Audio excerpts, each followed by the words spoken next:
गुरुदेव के चरणों में शत वंदन नमन। फाल्गुन वदी षष्ठी 12 फरवरी 2024। प्रेमानंद जी महाराज साहब ने आज जो प्रवचन दिया है उसे अवश्य सुने एवं अपने जीवन में उतारें। फाल्गुन वदी षष्ठी 12 फरवरी 2024। सादर जय जिनेन्द्र। पूज्य महाराज जी, राधे राधे। महाराज जी, ये कैसे पता चलेगा कि मुझे जो दुख मिल रहे हैं वो मेरे कर्मों का फल है या भगवान कृपा कर रहे हैं?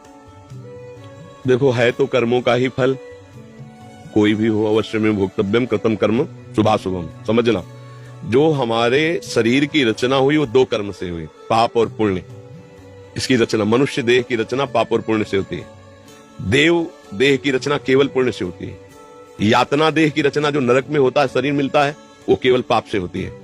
अब ये रचना पाप और पुण्य दोनों से हुई है, तो इसको सुख और दुख दोनों मिलेंगे। सुख कौन से? बनावटी माया के। क्या सुख? इतना रुपया, इतना पैसा, इतना पद, इतना भोग सामग्री। परिणामता हाथ में कुछ नहीं। यहां से चलोगे क्या आपके पास? तो वर्तमान जीवन को भोगों में व्यर्थ नष्ट करवा देना इस सुख का फसाव है। वर्तमान भोगों को सत्य मानकर उसके प्रतिकूल अवस्था प्राप्त होना दुख।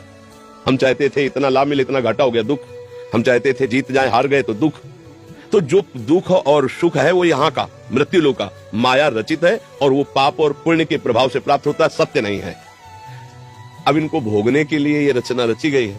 अब हम भजन शुरू किया, ये हमारी नई खेती है, पर पुराना जो हिसाब इसमें जमा हो चुका है अब भोगना पड़ेगा। 10 वर्ष में ये होगा, 18वें में ये होगा, 25वें में ये होगा, तो वो होगा।